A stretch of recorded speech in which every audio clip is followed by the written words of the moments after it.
오늘 본문 말씀은 예수께서 들으시고라고 시작하고 있습니다. 예수님께서 무엇을 들으신 것일까요? 우리가 성경을 읽을 때에 앞뒤 문맥을 자세히 보아야 알 수 있죠. 그런 본문을 우리가 지금 읽고 있는데요.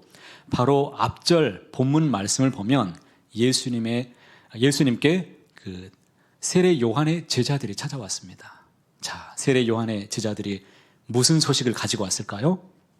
세례 요한이 헤롯에게 죽임을 당했다는 소식을 가지고 왔습니다. 자, 예수님께서 들으셨다고 그랬습니다. 우리는 자연스럽게 예수님께서 이 소식을 듣게 되었구나, 그리고 이제 빈들로 가시게 되셨나라고 생각하기 쉬운데 보면 그렇지 않습니다. 성경을 읽을 때에는 이 개연성도 봐야 되고 분명하게 앞뒤 본문을 통으로 읽어야 됩니다. 1절과 2절 말씀을 보십시오. 1절과 2절 말씀 보시면 분봉왕 헤롯이 나타났죠. 이 사람은 예수님이 아기 때 왕이 아니에요.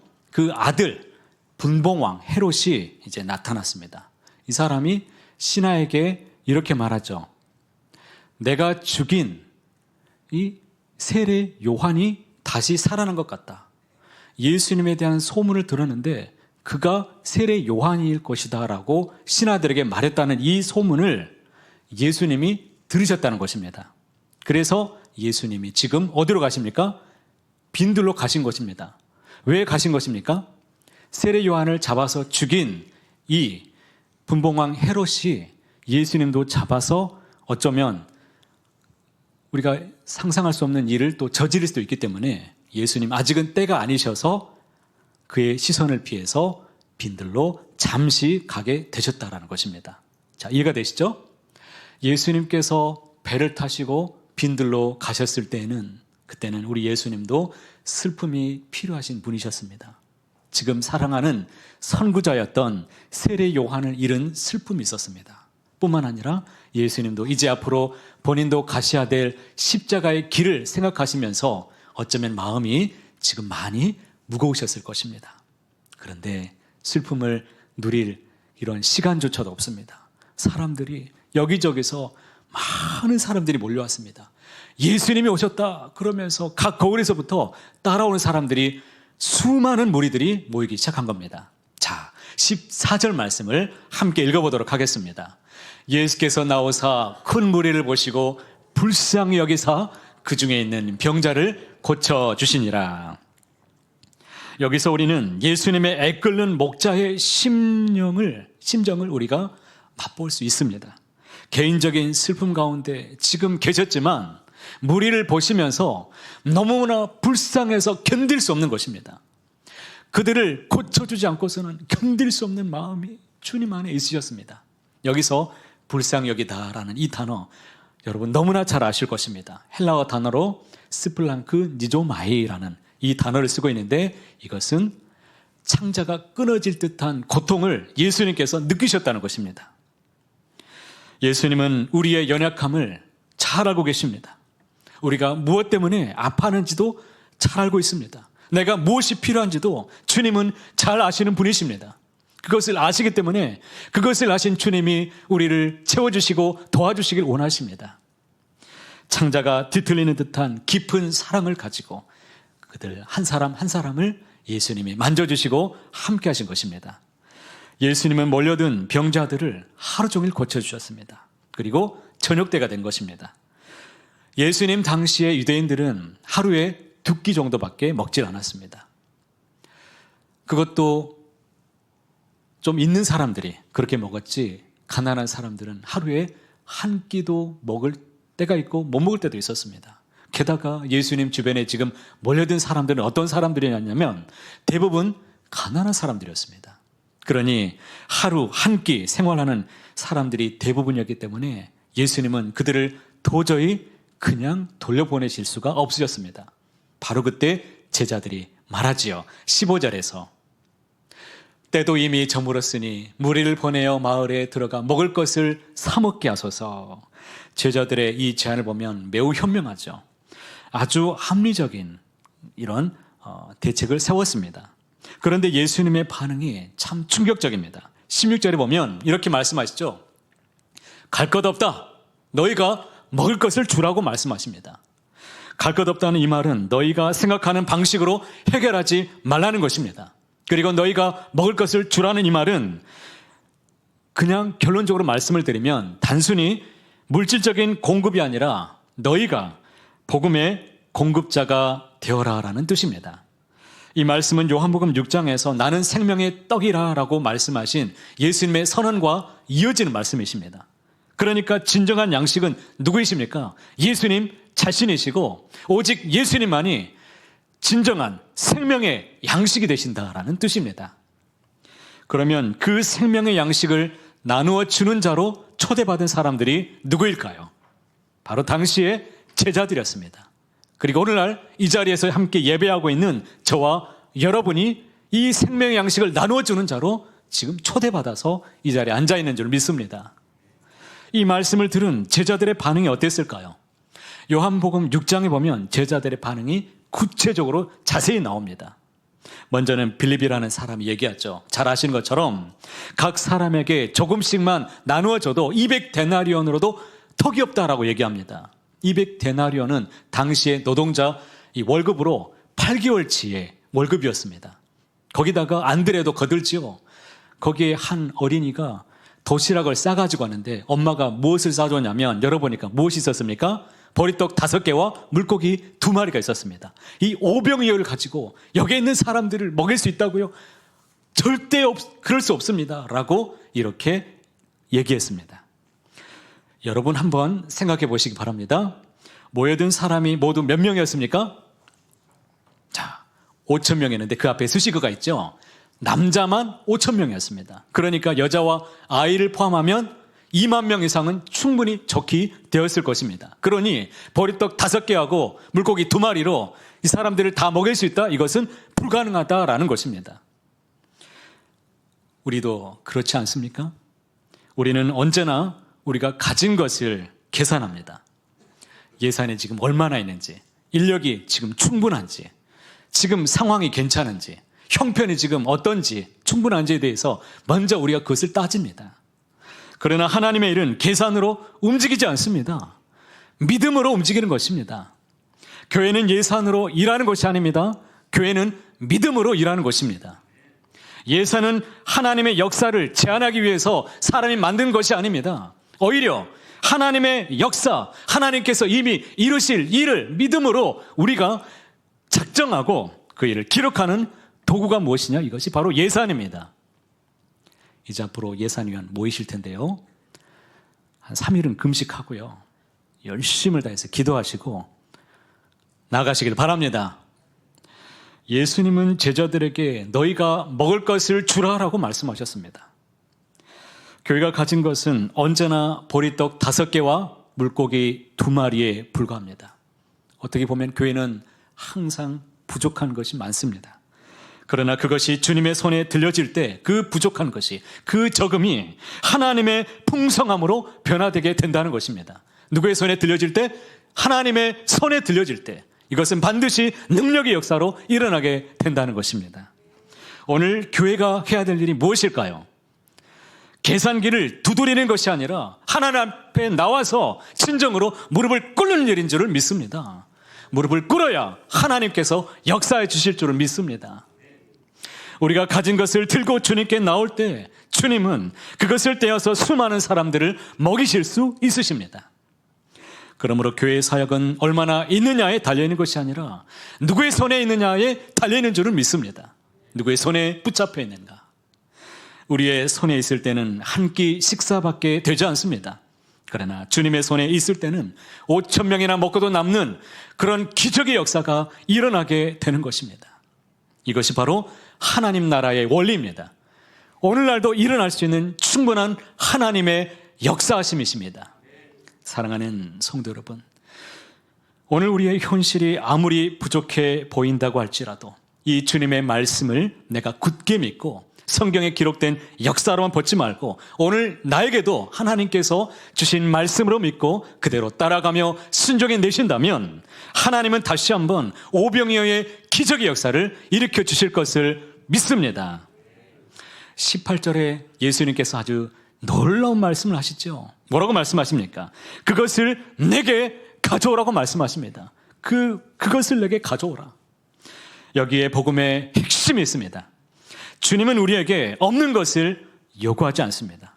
내가 가지고 있는 것, 보잘것없는 것, 내게 있는 부족한 것, 내가 부끄러워서 내놓을 수조차 없는 것, 그런데 그것을 주님이 아시고 내게 주신 그것을 가져오라고 주님이 말씀하신다는 것입니다. 오늘 말씀에 예수님께서 하신 행동에 대해서 우리가 자세하게 살펴볼 필요가 있습니다. 예수님께서 무엇을 하셨나? 자, 19절에 있는 말씀을 우리가 함께 소리내 읽도록 하겠습니다. 무리를 명하여 잔디 위에 앉히시고 떡 5개와 물고기 2마리를 가지사 하늘을 우러러 축사하시고 떡을 떼어 제자들에게 주시매 제자들이 무리에게 주니. 예수님께서 첫 번째 하신 일이 무엇입니까? 하늘을 우러러 보셨다고 말씀하십니다. 이것이 바로 기도의 자세입니다. 예수님은 문제 앞에 서셨습니다. 부족한 것 앞에 서셨습니다. 지금 어떤 문제가 가로막혀 있다 할지라도 예수님은 그 문제를 주목하지 않고 그 문제 위에 뛰어나신 하나님, 그 하나님께 눈을 들어서 하늘을 우러러 보셨다는 것입니다. 얼마나 좋습니까? 우리 주님이 그렇게 보셔서 얼마나 감사한지요. 우리의 문제 해결도 바로 여기서부터 시작되는 것입니다. 문제에 매몰되지 말고 하늘을 우러러 보시기를 바랍니다. 문제가 없는 날이 없죠. 문제는 항상 있습니다. 그러나 그 문제 앞에서 문제만 주목하지 말고 그 문제 위에 계신 문제를 덮으시는, 문제를 해결하실 수 있는 전능자이신 주님을 바라보시기를 바랍니다. 예수님께서 하늘을 우러러보신 이유가 무엇일까요? 신학자 톰 라이트는 이 부분에서 이렇게 말했습니다. 예수님이 하늘 아버지와의 연합 속에서 일하시기 때문이다라고 말했습니다. 그러니까 예수님은 언제나 누구와 함께 일하셨습니까? 하나님과 함께 일하신 것입니다. 우리도 문제 앞에서 주님께 시선을 돌리게 되면 그 자리에서 하나님과 연합하게 되어서 하나님이 앞장서셔서 우리의 문제를 해결해 주실 줄 믿습니다. 일하게 될 줄 믿습니다. 문제를 뛰어넘게 하실 것을 믿습니다. 둘째는 우리 주님이 무엇을 하셨는가? 하늘을 우러러보시면서 축사하셨다고 말씀하셨습니다. 이 말씀의 단어를 보니까 헬라어로 유로게오라는 단어를 쓰는데 이것은 뜻을 살펴보니까 감사했다는 것입니다. 그리고 축복했다는 것입니다. 부족한 것 앞에서 예수님이 감사하셨습니다. 이 부족한 것 앞에서 주님이 감사하셨다. 뭔가 의미가 다가오지 않습니까? 제가 떠오르는 갑자기 현장에 있었습니다. 제가 지난 교회에서 부목사로 있을 때 선임이 되어서 한 일 중에 하나가 무엇이냐면 여름이 되면 너무 더우니까 항상 목이 마른데 그래 내가 아이스크림을 사다가 늘 놔둬야겠다. 그래서 냉동고에 아이스크림을 가득히 사다가 놓았습니다. 그리고 신방을 갔다가 내 아이스크림 먹어야겠다고 달려와서 냉장고 문을 탁 열었는데 다음 날에 어떻게 되었을까요? 네, 참 믿음이 좋으십니다. 없었어요. 어떻게 이럴 수 있나? 그래, 한 사람씩 2개씩, 3개씩 먹을 수 있지. 네, 그렇게 반응했으면 참 은혜로운데 누가 내 것까지 다 먹었나? 괜히 마음에 뭔가 올라옵니다. 야, 뭐지 이게? 그러면서 다음에는 이름을 써야겠다. 그래서 다음에 사놓았을 때는 거기다가 이름 그래도 하나만 이거 하나 내가 먹고 싶으니까 포스트잇에다가 제 이름 박영준을 써가지고 놔뒀더니 어떻게 됐을까요? 안 먹었어요. 그거는 그래도 양심이 있어서 놓더라고요. 아무튼 우리는 뭔가를 보면은 부족하면 자꾸 불평이 생깁니다. 식당 앞에서 모였을 때 내 앞에서 줄을 잘 서다가 음식이 내 앞에서 갑자기 떨어졌다. 그러면 어떻습니까? 기분이 묘해집니다. 묘하죠. 그리고 또 어떤 사람은 똑같은 반찬인데 아니 뭐지? 같이 먹는데 어떤 사람 반찬이 하나가 더 있습니다. 뭐야? 누구 차별하는 것도 아니고 밥 먹는 거 가지고 이게 뭐냐고 갑자기 기분이 묘해집니다. 이게 사람이에요. 하지만 예수님은 그 부족함 속에서 무엇을 하셨다고요? 감사를 찾아내셨다는 것입니다. 이것이 중요하죠. 그리고 세 번째 주님이 하신 일이 무엇일까요? 축사하신 후에 떡을 떼어 제자들에게 주셨습니다. 제자들에게 주셨어요. 왜 예수님께서 제자들에게 주셨을까요? 기적을 주님은 직접 행하지 않았습니다. 기적을 누구를 통해서? 제자들 한 사람 한 사람을 통해서 하나님이 역사하신 것입니다. 이것이 중요합니다. 제자들은 예수님께서 주신 떡을 받아서 무리에게 나누어주는 통로의 역할을 한 것뿐입니다. 생각해 보시기 바랍니다. 제자들이 이 첫 번째 사람에게 떡을 줄 때는 여전히 그 손에는 부족한 것, 작은 떡 조각일 뿐이었습니다. 두 번째 사람에게도, 세 번째 사람에게도 그 떡을 떼어서 줄 때에는 계속해서 부족한 것 뿐이었습니다. 그런데 놀랍게도 한 사람 한 사람 나누어 주는데 떡이 부족했습니까? 아닙니다. 떨어지지 않았습니다. 할렐루야. 이것이 바로 하나님의 계산법입니다. 인간의 계산으로는 절대 있을 수 없는 일, 불가능한 일이지만 하나님께서 개입하시면 모든 것이 가능해질 줄로 믿습니다. 이 믿음이 우리에게 꼭 필요한 줄 믿습니다. 사람은 알 수 없지만 하나님은 하실 수 있으십니다. 주님의 손에 맡겨드릴 때 이것이 능력의 도구가 되더라는 것입니다. 그래서 다 배불리 먹고 남은 그 조각을 몇 바구니나 남겼습니까? 12바구니에 가득히 채웠다라고 말씀하십니다. 채웠다는 거예요. 여기서 차다라는 이 단어를 찾아보니까 제가 너무너무나 좋아하는 헬라어 단어였습니다. 충만이라는 뜻을 갖고 있습니다.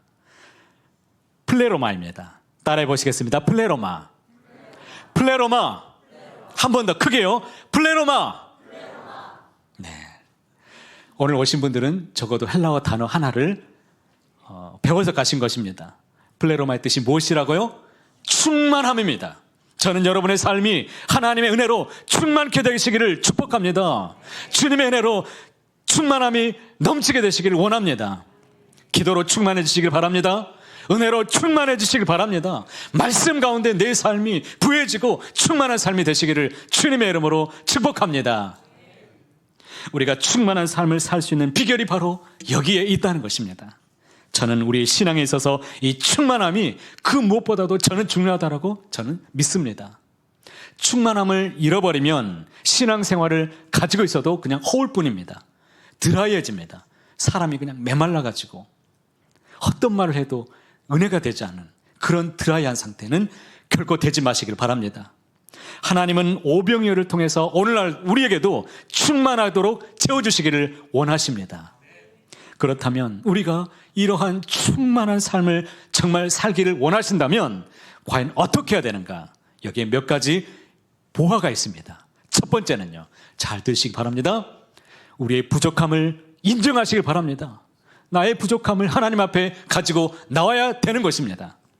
제자들은 우리에게 있는 것은 떡 5개와 물고기 2마리 뿐이다 라고 말했습니다. 그런데 이것이 시작이었습니다. 기적의 시작이 여기서부터 시작되는 겁니다. 우리의 부족함을 숨기지 마십시오. 나의 연약함을, 나의 부끄러움을 하나님 앞에 솔직히 내려놓으실 수 있기를 바랍니다.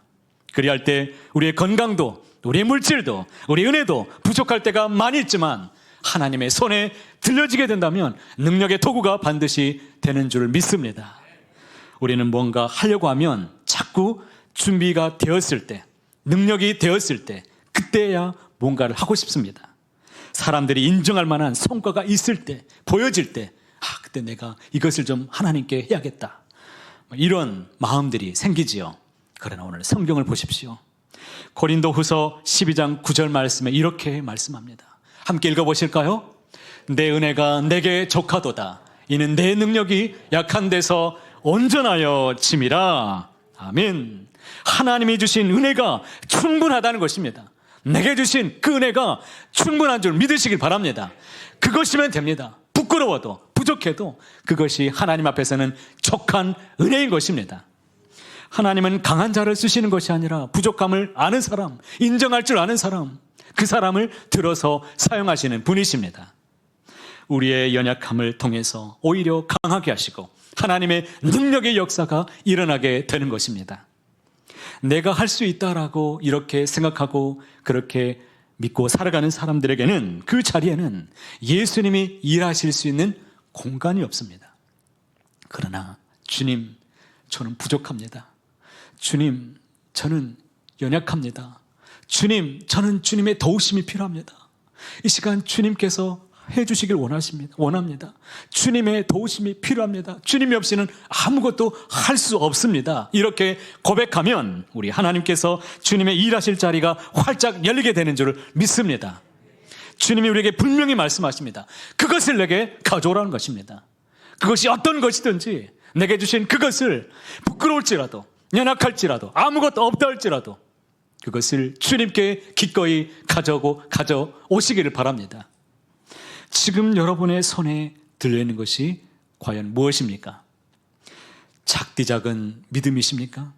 아니면 상처투성이인 마음뿐입니까? 실망했고 낙심된 그런 마음이십니까? 그 부족함을 인정하시기를 바랍니다. 감추지 말고 지난 세월 동안 내게 어려웠던 모든 것, 그 마음조차도 주님께 꺼내 놓으시기를 바랍니다. 부족함을 고백하는 그 순간에 하나님이 역사하신다는 것입니다. 그 부족한 것을 통해서 하나님은 일하시기를 원하십니다. 내가 너를 도우리라. 내가 너를 굳세게 하리라. 내가 너와 함께 하리라. 이 음성이 꼭 들려주시기를 주님의 이름으로 축복합니다. 두 번째로 우리가 충만한 삶을 살기 원하신다면 무엇을 해야 되는가? 하늘을 우러러 감사하실 수 있기를 바랍니다. 하늘을 우러러 감사하시기를 바랍니다. 예수님은 부족함 앞에서 하늘을 우러러 축사하셨습니다. 감사하셨다는 것입니다. 우리도 문제 앞에서 하나님을 바라보실 때마다 하나님은 그 가운데에서 우리로 하여금 감사할 것을 찾아낼 수 있도록 붙잡아 주실 것입니다. 바울은 에베소 교인들에게 이렇게 말했습니다. 에베소서 3장 19절에 아주 귀한 말씀이 있습니다. 함께 읽겠습니다. 하나님의 모든 충만하신 것으로 너희에게 충만하게 하시기를 구하노라. 저는 이 말씀대로 여러분에게 축복합니다. 하나님의 모든 충만하신 것으로 여러분에게 충만하게 하시기를 구합니다. 하나님께서 여러분에게 필요한 대로, 물질이 필요하다면, 지혜가 필요하다면, 믿음이 필요하다면 하나님이 그 필요한 대로 채워주시기를 축복합니다. 그런데 오늘 말씀, 이어지는 말씀에 에베소서 5장 20절에 보시면 이러한 비결이 있습니다. 충만한 삶의 비결에 대해서 말씀하시는데요, 범사에 우리 주 예수 그리스도의 이름으로 항상 아버지 하나님께 뭐하며 감사하는 자가 이와 같은 충만한 은혜를 받아 누리게 된다는 것입니다. 여기에 컵이 있습니다. 컵에 물이 가득 차 있는데요, 제가 좀 마셔보겠습니다. 자, 물을 마셨는데, 자, 절반을 마셨습니다. 자, 물이 어떻게 되었을까요? 자, 좀 얘기 좀 해주세요. 자, 절반밖에 없다는 사람이 한 몇 명 있고요, 절반이나 된다는 사람이 꽤 많으시네요. 야, 2부 예배는 이렇게 은혜가 충만하십니까? 무슨 말을 하려고 하는지 아시겠죠? 이 자세가 굉장히 중요합니다. 똑같은 컵에다가 똑같은 물을 담았습니다. 차이가 무엇입니까? 물의 양이 아니라 감사의 양이 다르다는 것입니다. 습관이 달라져야 됩니다. 생각이 달라져야 됩니다. 감사가 깊어질수록 그 마음의 깊이는 더 넓어집니다. 그 넓어진 그릇 위에 하나님께서 은혜를 가득히 부어주실 수가 있는 것입니다. 감사로 충만하시길 원하신다면 그 그릇이 넓어지시길 바랍니다. 무엇으로? 감사로 채우시는 은혜가 있기를 바랍니다. 감사가 흘러넘쳐서 충만함도 넘치시길 바랍니다. 지금 그 자리에서부터 감사하시길 바랍니다. 지금 그 자리에서 감사하시길 바랍니다. 세 번째로, 우리가 충만한 삶을 살기를 원하신다면 이제는 주님의 말씀에 순종하며 진짜 나누어 보시길 바랍니다. 순종하며 나누어 보는 삶을 사는 것입니다. 제자들은 상황을 이해하지 못했습니다. 계산이 맞지도 않았고 지금 눈에 보여지는 이 자원은 턱없이 부족했습니다. 아무것도 없습니다. 그러나 예수님이 주시는 떡을 그대로 받아서 그들이 그냥 말씀대로 순종해서 떡을 나누어 주었습니다. 하나님은 그들의 순종을 통해서 일하신 것입니다. 생각해 보세요. 예수님, 이걸 가지고 뭘 하라는 겁니까? 각자 조금씩 나눠줬을 텐데 할 수 없어라고 그냥 있었다면 어떤 역사가 있겠습니까? 기적은 예수님의 손에서 시작되었지만 기적은 누구의 손을 통해서 완성되었습니까? 바로 순종인이었던 제자들을 통해서 완성되었습니다. 누가복음 6장 38절 말씀도 읽어보겠습니다. 주라, 그리하면 너희에게 줄 것이니 곧 흙이 되어 누르고 흔들어 넘치도록 하여 너희에게 안겨주리라. 여러분이 헤아리는 그 헤아림으로 도로 받아 누리실 것입니다. 주라고 말씀하십니다. 무엇을요? 주님이 나에게 주신 그 은혜를 주라는 것입니다. 그리하면 너희에게 주실 것이요, 흔들어 넘치도록 하나님이 채워 주실 것입니다. 이것이 바로 하나님의 약속입니다. 제자들은 이해가 돼서 한 것이 아닙니다. 여유가 있어서 한 것이 아니죠. 가능성이 보여서 한 것이 아닙니다. 그저 주님이 말씀하시니 그 손을 내밀었을 뿐입니다. 순종은 결과를 보고서 결정한 것이 아니라 하나님의 말씀을 믿음으로 우리가 살아낼 때에 일어나게 되는 줄을 믿습니다. 꼭 그렇게 실천해 보실 수 있기를 바랍니다. 우리도 하나님께서 주신 것을 믿음으로 순종하면서 부족한 것을 나누어 볼 때 하나님이 기름진 복으로 기적을 경험하게 하실 줄을 믿습니다. 마지막 네 번째입니다. 꼭 기억하십시오. 풍성하신 하나님을 기대하시길 바랍니다. 우리 하나님을 기대하십시오. 시편 23편 1절 말씀을 함께 보겠습니다. 여호와는 나의 목자시니 내게 부족함이 없으리로다. 다시 한번요. 여호와는 나의 목자시니 내게 부족함이 없으리로다. 누구의 고백입니까? 다윗의 고백이죠. 다윗은 나는 아무것도 부족하지 않다라고 말하지 않았습니다. 여호와가 나의 목자이시니 지금 내가 부족함이 없다라고 고백한 것입니다. 뿐만 아니라 앞으로도 하나님께서 채워주실 것이기 때문에 여전히 나는 부족하지 않습니다. 주님 안에서 항상 충만합니다라고 고백했던 사람, 그 사람이 바로 저와 여러분 되시기를 주님의 이름으로 축복합니다. 지금 무엇이 부족하십니까? 부족해 보인다고 여기는 것들이 무엇입니까? 물질이십니까? 건강이십니까? 아니면 믿음이십니까? 사랑이 부족하십니까? 지혜가 부족하십니까? 우리는 꼭 기억하십시오. 부족한 것을 바라보지 마시고 풍성하신 하나님을 기대하시기 바랍니다. 하나님은 풍성하신 하나님이십니다. 부족함이 없도록 채워주시는 하나님이십니다. 그러니 하나님을 기대하고 기도하고 기다리시기 바랍니다. 믿음의 3기의 신앙으로 기대하고 기다리고 기도하고 기다리는 저 여러분 모두가 되시기를 축복합니다. 이제 말씀을 맺겠습니다. 주님은 우리를 기적의 관객이 아니라 기적의 통로로 우리를 불러주셨습니다. 주님은 내게 있는 그것을 가져오라고 말씀하십니다. 부족한 것을, 부끄러운 것을, 내놓을 수차 없는 것을, 연약한 것을 가져오라고 하십니다. 우리가 가진 작은 것을 주님께 드릴 때에 그 손에 붙들려서 하나님께서 더욱 풍성하도록 인도해 주실 것을 믿습니다. 그 헌신을 통해 더욱 많은 사람들이 살아나는 역사가 있게 될 것입니다. 교회가 바로 그런 자리입니다. 믿음으로 걷는 곳, 그것이 교회입니다. 인간의 계산으로 한계를 정하는 것이 이것이 아니라 주님의 손에 모든 것을 맡기는 것, 그것이 바로 교회입니다. 주님의 손에 들려질 때 그 부족함이 주님의 시선이 시작이 기적이 될 줄로 믿습니다. 한 주간에 제가 숙제 하나만 드리겠습니다. 숙제가 무엇이냐면 한 해 동안 내게 베푸신 그 하나님의 은혜를 한 주 동안 묵상해 보시고 꼭 10가지씩을 적어 보시길 바랍니다. 10가지 꼭 적어 보시길 바랍니다. 다음 주에 꼭 물어보겠습니다. 저도 하겠습니다.